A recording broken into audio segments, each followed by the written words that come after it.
আজি ধামখোৱা সবাহৰ প্ৰথম দিনৰ কাৰ্যসূচী আমাৰ প্ৰথম তোৰণ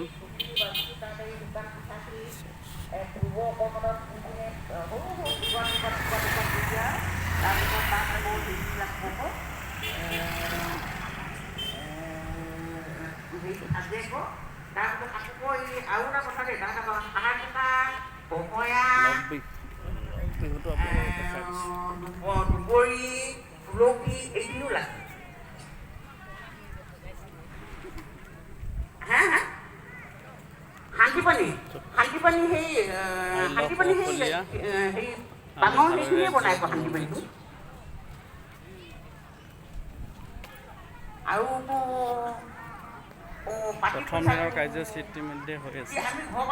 আপোনালোকে চাব পাৰে এইফালে এইখন ইমান নিশা পোহৰত ভাল লাগিব। আছে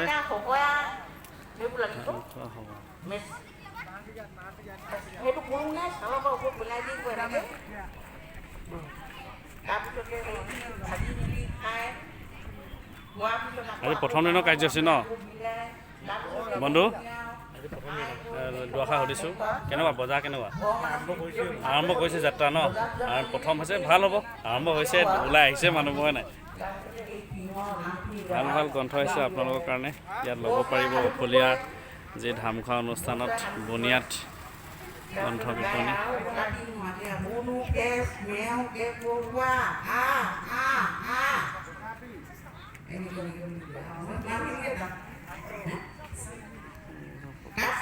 পঞ্জীয়ন আৰু কাৰ্যালয় আছে যিসকল ইয়ালৈ আহিব ইয়াত ব্যক্তি সন্মান সঁচাই ব্যক্তিসকল ইয়াত পঞ্জীয়ন কৰিব লাগিব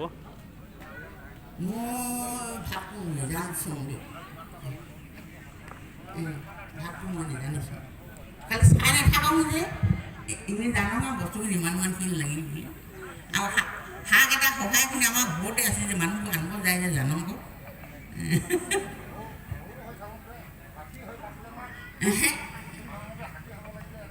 নহয় আমি পোৱালিতে চৌকাত শুই থাকোঁতে আমি পিতাহঁতে নাম শুনবই নিদেখি পায় কিংবোৰৰ নাম শুনবই নিদিয়ে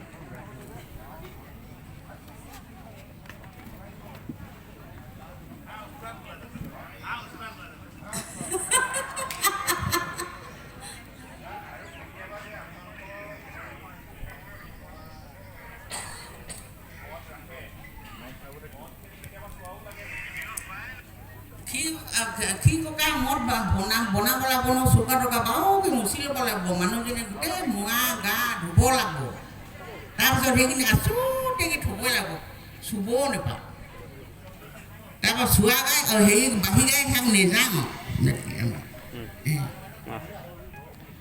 বহুত কষ্ট এজন ব্যক্তিক লগ পাইছোঁ ধামখোৱা সভাত ককাই নমস্কাৰ নমস্কাৰ নমস্কাৰ হয় নমস্কাৰটো দিছে হয় হয়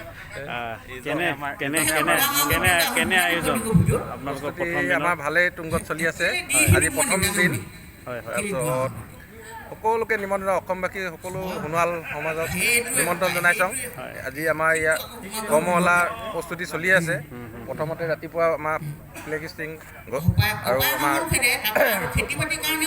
কিং বাদ্যদেৱতাৰ ওপৰত থাকি বন্তি প্ৰজ্বলন হৈ গ'ল তাৰপিছত স্মৃতি তৰ্পণ পতাকা উত্তোলন এনেকৈ ধৰণৰ আমাৰ অতিথিসকল আহি আছে বিভিন্ন অসমৰ বিভিন্ন জিলাৰ পৰা উপস্থিত হৈছেহি আৰু ইয়াৰ আলোচনা চক্ৰ চলি আছে আপুনি নিজে দেখিছেই হয় হয় হয় খুব ভাল লাগিছে আপোনালোকৰ অনুষ্ঠানটো ভাল হওক অহাকালিলৈ আমাৰ যিবিলাক কাৰ্যসূচী হ'বলগীয়া হ'ব আৰু সকলো উপস্থিত হয়হি যেন ভাল লাগিব নিশ্চয় আপোনাক লগ পালোঁ ভাল লাগিলে বহুত দিনৰ মূৰত আপোনালোকৰ কাৰ্যসূচী সফল হওক মোৰ ঘৰ ভৰালিবাৰী দক্ষিণ পঞ্চায়তপুৰত অৱশ্যে মই সিমান জ্ঞাতো নহ'লেও মোৰ দেউতাৰ দিনৰ পৰা আমাৰ ঘৰত ক্ষীণ ভাঙে কিন্তু আমি মতা ক্ষীণ বুলি মই শুনা নাই খালি মাইকী কুকুৰাই শুনি নপৰা কথা। অন্য এজন ব্যক্তিক লগ পাইছোঁ আমাৰ এই ধামখোৱা সভাহৰ প্ৰথম দিনৰ কাৰ্যসূচীতে এখেত আমাৰ সম্পাদক হয় সোণোৱাল কছাৰী যি ভাষা কথা বতৰা অনুষ্ঠানৰ সম্পাদক সোণোৱাল ডাঙৰীয়া কেনে আয়োজন আপোনাৰ আজি প্ৰথম দিনৰ কাৰ্যসূচী অনুভৱ?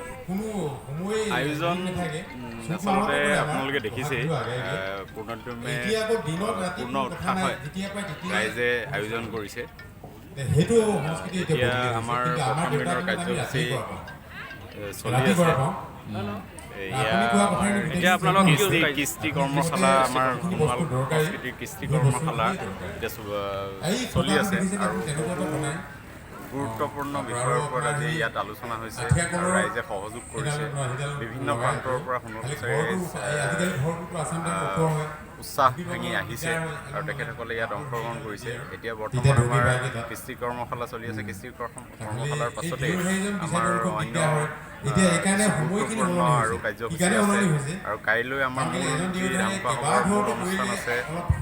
আমাৰ গ্ৰন্থ উন্মোচনকে আদি কৰি আপোনাৰ বঁটা বিতৰণ আছে। আমাৰ এই সোণোৱাল ভাষাত কথা বতৰা প্ৰতিষ্ঠানে জীৱনজোৰা সাধনা বঁটা কৃষ্টি সাধক মৃদঙীয়া গায়ন বায়নৰ কৃষ্টি সাধক নীলাকান্ত হাজৰিকা ডাঙৰীয়ালৈ আগবঢ়াইছে। কাইলৈ এই ধামখোৱা সভাতে তেখেতক অৰ্পণ কৰা হ'ব। ইয়াৰ উপৰিও আমাৰ ইতিহাস সম্পৰ্কীয় কাইলৈ আলোচনা চক্ৰ আছে। ৰাইজে উৎসাহেৰে ইয়ালৈ ঢাপলি মেলি আহিছে। সকলোকে মই আন্তৰিক স্বাগতম জনাইছোঁ আৰু আমাৰ কাৰ্যসূচী এনেদৰে চলি আছে। ধন্যবাদ। খুব ভাল লাগিলে আপোনাক।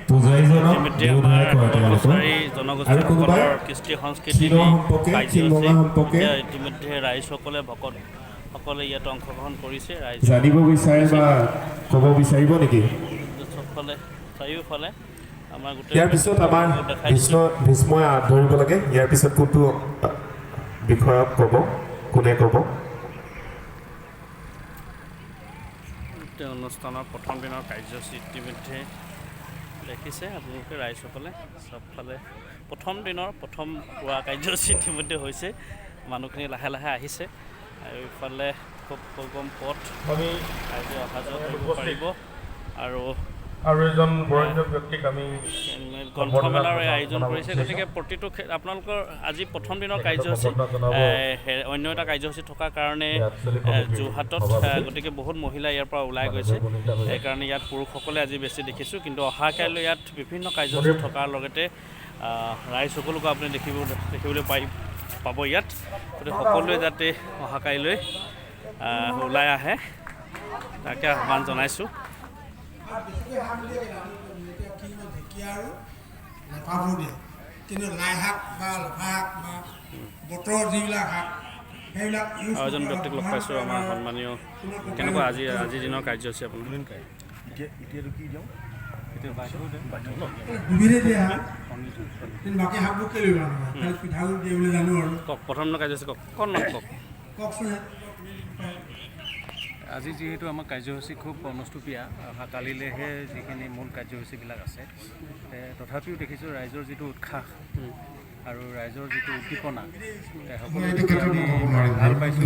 আৰু যিবিলাক আমাৰ বৰ্তমান কৃষ্টিমূলক কৰ্মশালাত যিখিনি আলোচনা হৈ আছে, খুব আমাৰ সোণোৱালসকলৰ কাৰণে অতি জানিবলগীয়া কথা আৰু এইখিনি যে আমাৰ বাবে প্ৰয়োজন, যিখিনি হেৰাই যাব খুজিছে সেইখিনি আমাৰ যিবিলাক কৃষ্টি, সেই কৃষ্টিবিলাক ঠাইভেদে অলপ ভিন্ন হয়।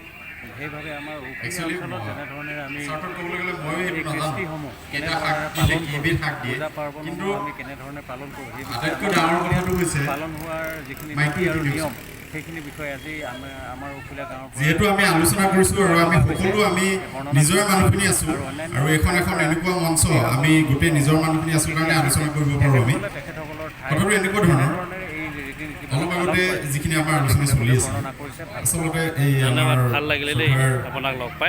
আপোনালোকৰ কাৰ্যসূচী সফল হওক। যে সৰুতে গীতখিনিকো শুনিব নিদিয়ে, সেইটো অপ্ৰিয় হ'লেও সত্য যে গীতখিনিকো গীত যদি কাষৰ ঘৰত শিং ভাঙি আছে গীতখিনিও নুশুনিবি, খোৱাটোতো দূৰৰ কথা। সেইখিনি এটা বহল পৰিসৰত কি হৈ আছে সেইখিনি আমি সকলোৱে আলোচনা কৰাৰ প্ৰয়োজন আছে। এতিয়া মোৰ ক্ষেত্ৰতো আচলতে মোৰ মনত খুটিয়ে থকা এটা প্ৰশ্ন চৰ্দাৰ মমতা বৰাডাঙৰীয়াই যিটো কৈছে যে দুবিধ শাক নেফাপু আৰু ঢেকীয়া, ইয়াৰ উপৰিও মেচাকী আৰু মেজেঙা যিটো বন শাকৰ হেৰিত পৰে, মানে যোনকেইঘৰ মানুহ